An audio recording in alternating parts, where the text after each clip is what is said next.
Reece. I feel like Reece might be slightly behind that, so we're obviously chasing it a bit now. Yeah, another setback there for Ben. It gets frustrating, doesn't it, for him particularly? Yeah, and yeah, I feel for him and all the players that want to play and represent the club, and obviously we miss big players, you know, Reece and Mason and Chile, big England internationals, successful with the club, and I've not really had the benefit of them in this short period. Chile, I suppose, a little bit, but you know, Mason hasn't really contributed at his top level where he's been fully fit. So, but it is what it is. Wesley, better news? Or? Yes, Wes has been training this week, so he's good. Mark Cucurella? No, won't be fit for this game. Again, probably questionable in line with the others for that final week of the season. And Koulibaly, finally. He's trained with us the last couple of days, a little bit managed, not full training. So again, looking at the next week where we have 3 games in 6 days or whatever. So yeah, all of those hopefully in a bit of contention, but of course, will they be match fit is the other question. On N'Golo Kante, he seemed to indicate to Sky Sports News yesterday that he'd be willing and happy to sign a new deal here. Is that your understanding, and how important is he? Okay, he's had injury problems and he's not as young as he was, but he's still, you know, top quality player. Yeah, I've got no understanding as N'Golo's speaking. I don't know that situation. He's obviously a very, very high level player. I've said that many times. But working with him again, you know, he's still got lots to offer. Absolutely. Every game he's played for us in this short period is similar to N'Golo, his level, and you know, that's he's been a huge asset for the club. We know that. Training off the back of a win, slightly different feeling. It's always a boost, isn't it?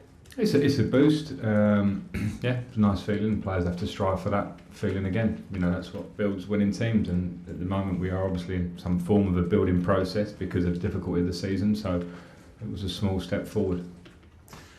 You said before about playing for pride, playing for the badge. Obviously, there isn't really anything in terms of position in the league to play for, but there's integrity, isn't there? The integrity of the league, because you're going to have a big say as a team in all areas of the league. Relegation with Forest, the title with Man City, the Champions League places with Manchester United and Newcastle. Is that something you talk to your players about?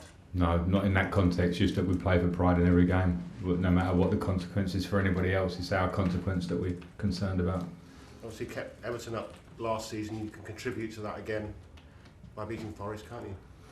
Maybe, but you know, Everton's fate is in their own hands at this point, I think, and it's not in my concerns really. I lived that life last year, and I have a lot of connection to the club. In the year that I had there, it was a really enjoyable time for me. But you know, as much as I would support them from afar, it's not in my concern as Chelsea manager. But of course, I hope they get the job done because I know what that feeling is. Any manager update? No. Permanent manager update? No. And just finally, Charlie Holland has been a bit of an internet sensation this week. I know because of his age, you don't make too much of it. I guess it's not unusual to bring the youngsters in as a bit of a reward and to get experience of the top level. Yeah, I mean, it was a day where our 21s and 18s had stopped training. They've broken up already.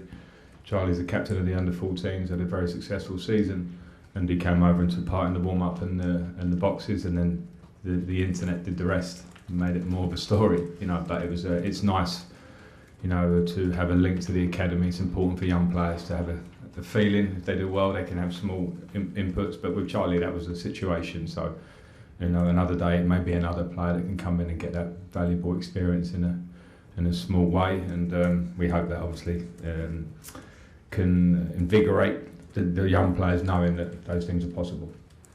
Thank you, Jake. Hi. You said there was a change in the mood this week after the win. Is it as simple as that at this point? Win changes the mood. It's simple as that.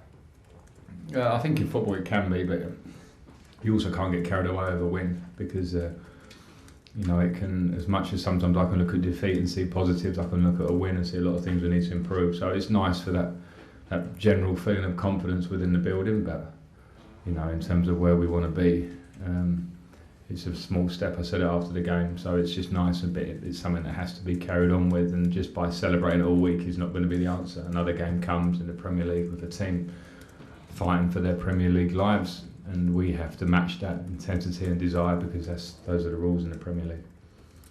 Now you've had some time to reflect though on the win. Was there anything that you could pinpoint from the performance that maybe was missing before? Well, no, I think it's hard to directly compare performances. You know, I think a simple form of football is that when you take chances, you can win games, and then a lot of other stuff can be glossed over for good or for bad. So in this game, we score from a set piece, which is something we haven't been doing enough this season. We also are clinical in the third goal, which kills off the game. And if you look at certain games we've played in my time, and I won't speak for before too much, but we have opportunities to be clinical at that end of the pitch. And if you can't do that, then it's very hard to get into the top half, top 8, top 6, top 4 if you don't have a real clinical edge at the top end of the pitch. And you can't conjure that up in a short period. It has to be developed, worked on, recruited, all those things. But we were more clinical. I thought the performance was good, but it's not exactly where we want to be. In this period, for me, it won't be a question of trying to take us to exactly where I want to be because the time isn't there. But it was a nice step.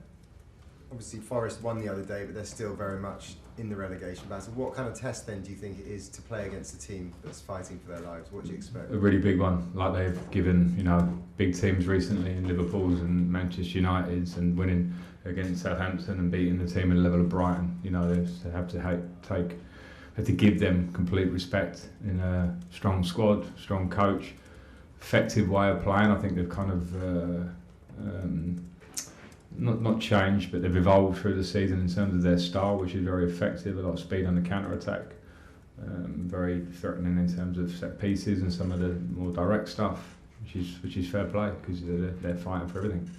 And just lastly, home form hasn't really been as good as I'm sure you'd have wanted it to be in the last few matches. Do you think, obviously the game is at home tomorrow, do you think that's starting to maybe weigh a little heavy around the players' necks playing at home? I think if form's not been great, and it's probably since I've been here and preceding that's very normal and human, that can build up some nervousness amongst players and fans. The only way through that is to dig in and try and do the right things. I've been there as a player many a time, and that's what the players have to do, as simple as that, and then the crowd will go with them, and then with that you can become a bit of a force, but we're obviously striving for that. Best of luck, thanks. Last one in the broadcast section, Simon. Hey Frank, can you talk about Lewis Hall? Has he got a chance of starting given the injury issues? Yeah, Lewis has a chance.